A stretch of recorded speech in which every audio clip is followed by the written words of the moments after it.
Nobody wants your stinky Russian oil. Because Russia's jacked up. Hey, listen. Russia's very offended. Okay, so my question is this.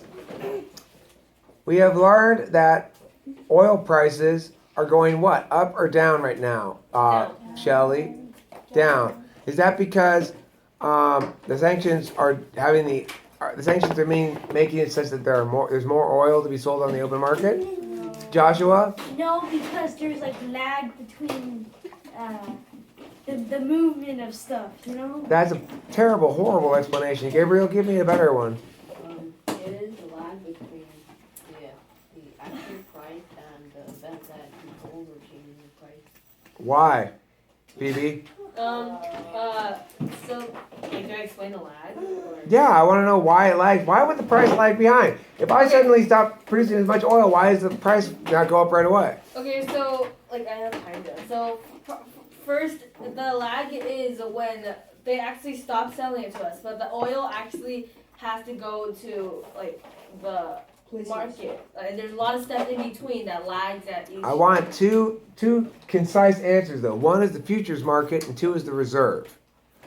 We have two main reasons why the price lags. One, we maintain a reserve of oil. We're not using the oil we bought yesterday, okay? We bought the oil we're using now a year ago. There's a reserve of oil. Number two, the futures markets keep the price of oil fairly flat, even when it would naturally be more volatile. Jamie, you tell me the answer to that question. Because The question is this. Why? What was the question, Phoebe? Ask her the question. Why does the thing lag? Why is there a lag between, if in fact sanctions reduce the supply of oil? If sanctions reduce the supply of oil, when I say we got 5 minutes left, we're going to go over something. I mean we're going to go over something. It doesn't mean like we have 5 minutes left. So begin ignoring me now, right?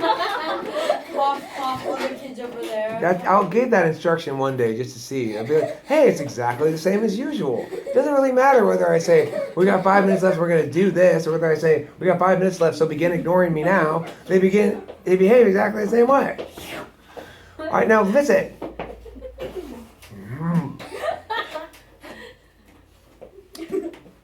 What was I talking about? The lag. The lag, right. The lag between me being mad and me remembering what I was doing before I got mad. The lag here is attributable to that, to the, why is there a lag between the supply of oil going down, namely restricting Russia's supply of oil, and the price of oil going up? Doesn't a lower supply of something mean higher prices, Jamie? What?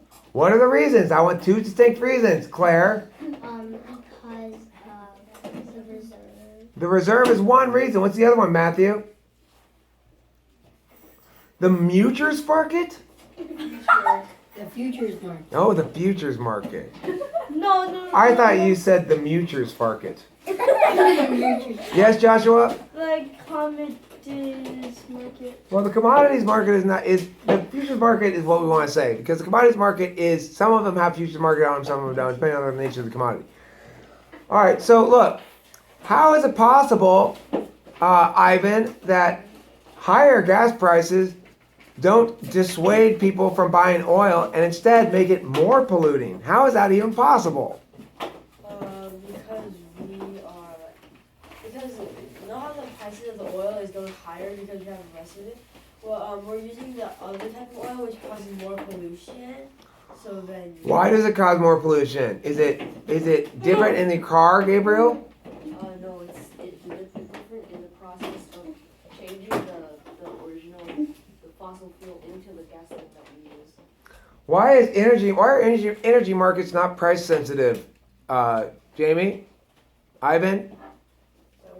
Why are energy markets not price sensitive? Matthew? Claire?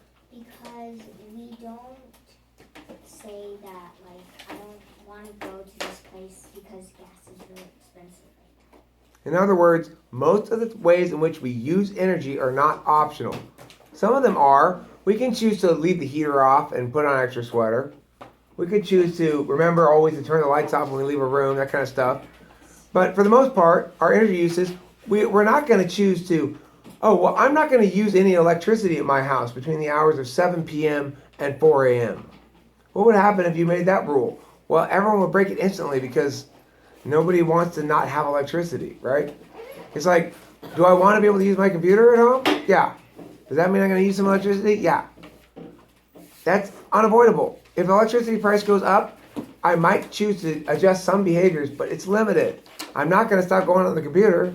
I'm not going to stop, putting YouTube videos up just because electricity is more expensive. So it's even more so the case with transportation. If you have to be somewhere for work or for an appointment or something like that, you're going to drive there. You're not going to worry about whether gas is 50 cents more a gallon. Why can't you bike instead? Isn't that a solution? Well, you can bike if it's close, but not every place you go is within biking distance, and not everybody is healthy enough to bicycle places. If you're an old lady, Joshua was like, get on your goddamn bike and ride your bike over there. The old lady's like, but I can barely walk, I need a walker. And he's like, I don't care. You're just being lazy, you stupid old lady. We just organized our box last week for standardized testing. Oh, see. Okay, guys, I want to talk to you about the standardized testing thing. I want this to be the very absolute last time I say this. First of all, you guys are operating in some sort of fantasy land where you think you are going to have one topic in front of you at all times and you're going to master that and then you're going to go into competition. No. You live the life of a debater. You are constantly in flux. You've got multiple boxes going on. You've got back files. You're organizing this stuff for battle at all times. All right? So you just organized your box for standardized testing. Well, then pull them fully out and put it in a different box. Get a different box or put them in a goddamn binder. Those things are useful. We might argue standardized testing again. Even if you don't, everything generalizes out. You can run that motivation stuff on this topic. We are extrinsically motivating Putin. What does that mean? Is it actual outcome? It's a mechanism argument. When we extrinsically motivate someone, what do we end up actually doing? Demotivating them. That's the Ryan B card from standardized testing. You run that as a critique on economic sanctions. You say all we're doing is pissing off Putin and making him more likely to do the thing we're trying to stop him from doing.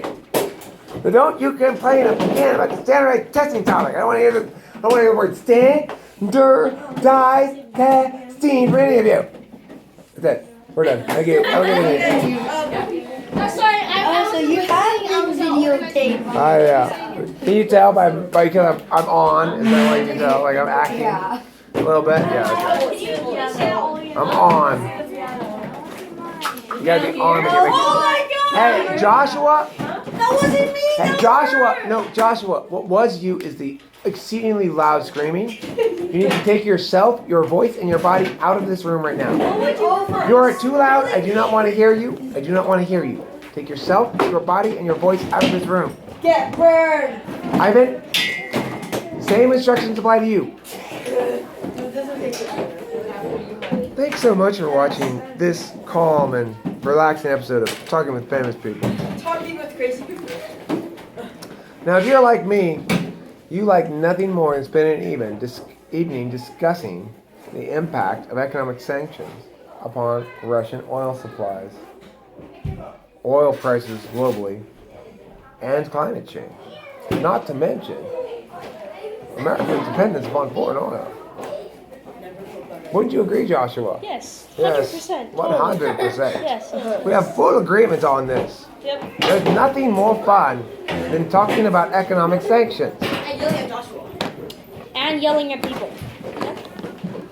Yelling at Joshua is pretty fun, I'll admit. Yes. Very, very, very, very fun. When people ask me what my favorite hobby is, I sometimes say yelling at Joshua.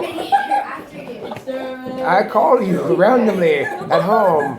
God damn it, Joshua! Bye, Coach. Bye. See you later, Josh. Alright, so actually we got 30 seconds left and then we'll have a 10-minute video. I'll probably put this one up. It's kind of funny, you know. You get to see me you can see me at the end of a class that went really well, but I am in a no-nonsense kind of a mood, so I'm busting chops. Jamie, Yeah. can you please inform whomever out there that some children left huge mess in here? Okay. I'm not planning on cleaning it up myself, so I'm not cleaning it up. That's for sure. I have to clean up at SGVC.